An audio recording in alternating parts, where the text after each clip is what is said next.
Hey everyone, welcome back. I've got another duo setup. This isn't a new game-breaking meta, however, it's very fun and satisfying to use, and for those who are looking for a way to play as a pair of two, this might be perfect for you.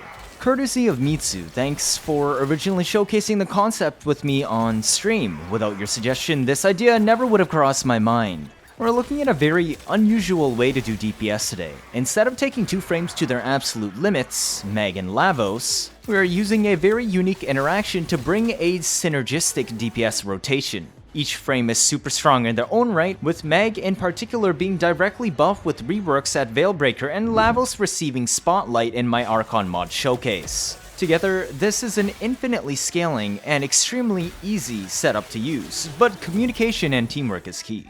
We were consistently getting well over 100 kills per minute, meaning on good tiles you can easily keep up with life support drain on Steel Path Survival. There is one limitation to this setup though. The Lavos must be the client and the Meg must be host. This has to do with Vial Rush object collision mechanics. I don't want to get into specifics on how this works with hitboxes, just remember that Lavos is client and Meg is host. What is going on here? Remember my Oberon Veilbreaker video? Yes, it does work now, though the armor strip detection can still be a bit odd, but it does work. Remember how that had quadratic scaling? Yeah. The same thing is happening here. So, Vial Rush is supposed to spread vials in an AoE around and create a big area of dot zones. Magnetize instead concentrates all of these zones into one spot. How many spots? I have 55 vials on the Lavos build I'm using, so it's doing 55 times higher damage than normal. This is also a heat inherent Lavos setup. I'm infusing heat into my Vial Rush by holding 4 before I cast the ability, which is why it must be done on Lavos. There is no other way to get heat on them. It's extremely easy to set up because anything shot into the Magnetize, be it my vials or my Epitaph, goes straight to the middle. Heat Inherent boosts the output by 5.04 times. This means the build is doing 277 times normal damage, with all overlapping zones and boosted by Primer. Then you have Viral, then you have Roar, which pushes it well over 1000 times scaling. Then you have Archon Vitality, which applies 2 procs for every heat proc instead of 1, and now you're over 2000 scaling. It's no wonder everything is getting shredded instantly, armor or not. And Meg can even bring Fracturing Crush to full strip for infinite scaling. Why Meg? Because Meg is the only way in the game to make a bullet attractor big enough to keep all the vials inside, and is simultaneously both a bullet attractor and massive grouping tool when used with high range. Grabbing more enemies means Lavos can kill more, meaning better KPM. Bigger Magnetize also serves as a massive shield to block incoming fire, including XMI units trying to shoot through it. XMI units will ignore the suck, however, if they pass through the middle, they get shredded. Casting Magnetize directly on Acolytes and yeeting Vial Rush at them will also absolutely destroy them. Magnetize exploding will also nuke everything nearby, and Meg also has to cast Crush. Why? Because Crush forces enemies to ragdoll and alter their hitboxes.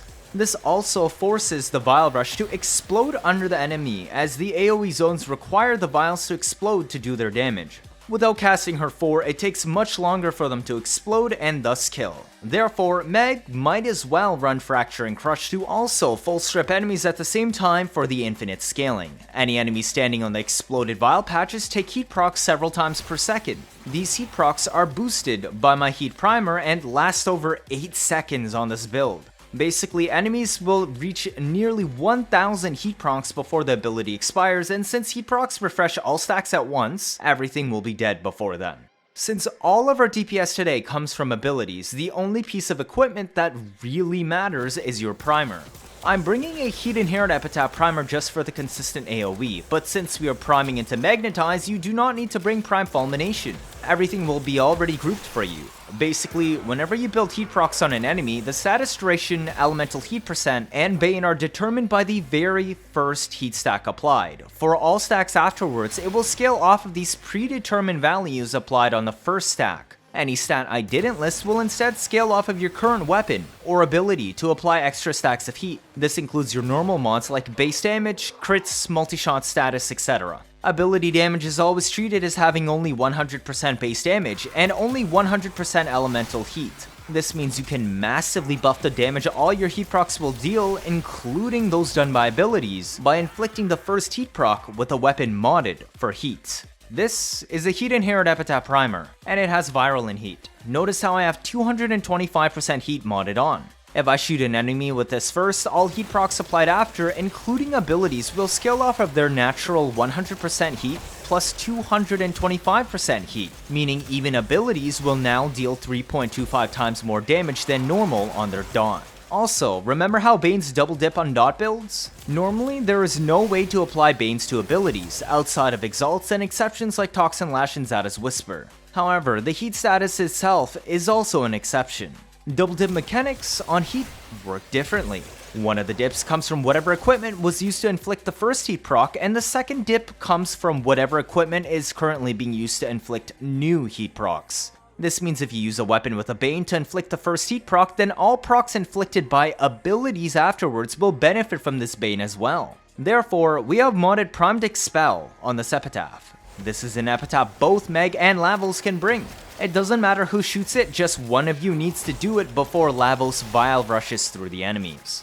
Okay, let's look at the frames. I'll save extra weapons and utility for later. Mag is first. This is a very basic Mag setup focused around range. Range is your most important stat here, because more range equals more enemy sucked equals more KPM and bigger protecting ball. As long as you stand just outside or on the edge inside of your bubble, you're extremely unlikely to get hit by enemy fire and thus can easily survive. This works for both you and Lavos, so be mindful of how Magnetize can serve as a safety by just having one behind you so enemies can't shoot you in the back.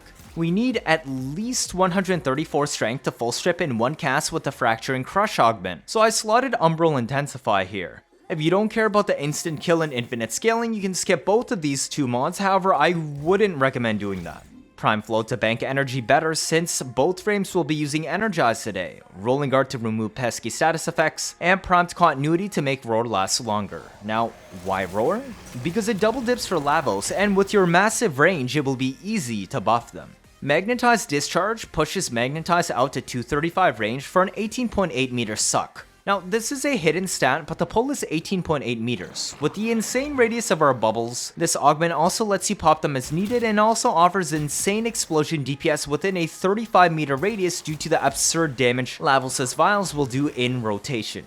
Cunning Drift is only here because I can't slot Prime Sure-Footed, but even with 220 range, Magnetize still has a 17.6 meter radius suck. Multi-efficiency adds another 36% duration when shields are up, which will be easy to maintain due to the massive magnetized bubbles and constant crowd control from casting Crush. Crush's augment adds 50% casting speed, and in theory you can even stack this with Magnetize's power transfer for a total plus 100% casting speed. Otherwise, you can take Zenoric for better energy economy. The Epitaph build I showed you contained one Augur mod, and combined with Augur Reach and Brief Respite here casting Magnetize, our cheapest ability, will restore 115 shields. So no matter which ability you cast, especially her 4, every single one of them will fully restore her shields for shield gating, assuming you have a Decay Dragon Key equipped. The expensive cast costs will be offset with Energize and Prime Flow to cover the excess energy income, combined with Lavos' Energize procs, optional Zenoric, and the extra energy created by Lavos casting his 3 to turn all orbs into universal orbs that restore energy as well. Having Roar active on Lavos pushes the DPS output of Vial Rush to 507 times higher than normal. Then you have Archon Vitality double dipping by producing twice as many heat procs as well as Viral. Let's look at that Lavos next. This Lavos is made to complement the duo synergy, so keep in mind a normal Lavos will not look like this. In particular, the Arcane Energize functions to help with Mag's energy economy since Lavos works off cooldowns instead. I didn't run Arcane Eruption because in testing, survivability is already good and the knockdowns reduce kill efficiency by preventing enemies from running over to Meg's Magnetize bubble to get sucked up earlier. Ultimatum is a free slot here, you can run whatever you want, but basically if you do use it, you would practice using Neramon's second ability, prime them with your Epitaph, and then stab them with this Destreza Prime finisher build. It really isn't that important, so I'm gonna gloss over this. Otherwise, run multi-efficiency to extend your duration to improve dispensary. There's supposed to be a Prime Sure-Footed in the Excellence because there isn't really anything else useful. I know that Lavos gets status immunity as a passive when picking up energy or universal orbs created by his 3, but having global anti-stagger in general is always useful, especially when starting out a new run or when you revive. There are no good Helminths for Lavos here, since all the grouping tools we tested do not pull enemies on top of the pre-existing fire patches properly, and we do not need more damage, so I opted for utility to help Mag. Dispensary lasts for 16 seconds on this build, which is enough for 3 rounds of drops, but if you run Multi-Efficiency for plus 36% duration from Mag restoring your shields to everyone on the team with her 4 constantly, Dispensary extends to 20.5 seconds, allowing 4 rounds of drops. The 10 seconds cast cooldown of Subsumed ability begins when an active cast ends. For Dispensary, since this ability active cast ends immediately after casting, by the time Dispensary expires it is already off cooldown to be casted again. Lavos is also able to cast his 3 to turn even Dispensaries and Energy Orbs into Universal Orbs. I would strongly recommend maxing out Archon Vitality here so that you can health tank with adaptation, since shield gating with Lavos is a bit iffy. Rolling Guard isn't as needed since his Valence block passive generally blocks enough status effects it won't be an issue. The only one that really hurts to get hit by is Self-Stagger, hence the Prime Sure-Footed X-List to account for Epitaph. Efficiency is irrelevant, because it only affects the cooldown reduction when you cast your 3. Since it doesn't affect the original cooldown of abilities and Vial Rush only has a cooldown of 5 seconds, we can safely dump it to 45%. Transmutation Probe also only has a cooldown of 10 seconds before you can make more Universal Orbs, so efficiency really is a useless stat on the setup. Range is extremely important because Vial Rush scales with both strength for damage per second, and range for the number of vials thrown. Because vial damage is multiplicative of number of vials and damage per vial, balancing the 2 stats equally results in the most damage. 5 times 5 is more than 1 times 10 or 10 times 1. That's why range is 235 and strength is 238. It was the highest I could take it while leaving the rest of the build intact and balancing the 2 stats similar. Enemy radar is just so you can see where to best to kill enemies, as it benefits Meg too since aura effects are global to your team. In general, if an Acolyte poses a problem, just bring a Kuvazar to blow it up, such as this Viral Hunting Munitions for a full strip Acolyte, or this Krosa build for a non-stripped Acolyte. But realistically, if Meg casts Magnetize on the Acolyte and you nuke it with Vial Rush, it will easily take out 20 to 30% of its HP even without armor strip. Do whatever you want with them, they really aren't a big issue since they can't even shoot you due to Magnetize casted on them. As a reminder, Meg should be using either Xeneric or Hardened Wellspring to sustain her energy economy or Matarite to stack power transfer, with Fracturing Crush for plus 100% cast speed. Lavos should be using Neramon if you're using Arcane Ultimatum to cast the second ability for an easy finisher stab with Destreza to get 1200 armor. That's refreshable on demand and lasts 45 seconds. Or say Vazarin if you want more regen and immunity via Protective Sling since he can't shield gate properly. Or even Uneru if you don't have Prime Sure-Footed for Epitaph. Companions today will be Panzer, both for viral quill spam but also for spreading a ton of health orbs all over the place from Synthset Synergy, which Lavos can turn into universal orbs with his 3. Even more tools to keep a Meg topped up on energy. Then we have Martyr to keep yourselves alive, Devolution for infinite cat lives, Radar to stack with enemy radar for 60 meter range to find the largest spawn densities, and Vacuum. Now, the actual damage rotation? Simple. Meg sees some enemies and casts Magnetize on them. Now the Meg or Lavos, whoever does it first, it doesn't really matter, shoots their Epitaph in the general direction to prime enemies. If you hit any part of the gigantic Magnetize bubble, it will travel your Epitaph shot towards the middle for consistent priming. Then Lavos infuses heat into Vial Rush by holding down his 4. He charges into a group of enemies, and then you cast your Vial Rush. Then Meg casts Fracturing Crush, whether with Augments or not. It will restore a ton of shields for Meg and Lavos, forcibly knock down all the enemies and Magnetize, which optionally may or may not strip armor depending on if you have Fracturing Crush equipped, then explode all of the heat vials currently suspended in the bubble, and instantly burn everything to a crisp. You will very regularly see 200 to 300 heat procs on the setup within the first second, and everything melts as soon as you cast Crush. So it goes Meg to group and setup, either person spams Epitaph, Lavos infuses heat and dashes Vial Rush, and then Meg crushes to close out. Teamwork makes the dream work. And the damage is high enough to scale to level 9k. Yes, Meg can do something similar by herself, and Lavos catalyze already nukes extremely well, but today we got to turn Vial Rush, a commonly considered a support ability, into a massive nuke DPS with infinitely scaling damage. Cheers! If this is your first time watching, feel free to leave a like or, better yet, subscribe. Let me know your thoughts down in the comments. 79.5% of you are not subscribed. I'm trying my best to get you new information out always as soon as possible. Like I'm done with covering a Veilbreaker update. Stick around if you want to see interesting memes and builds on a nearly daily basis. You don't miss out on any of that, do you? And that'll be it for this video. Thank you all for watching, and see you all next time.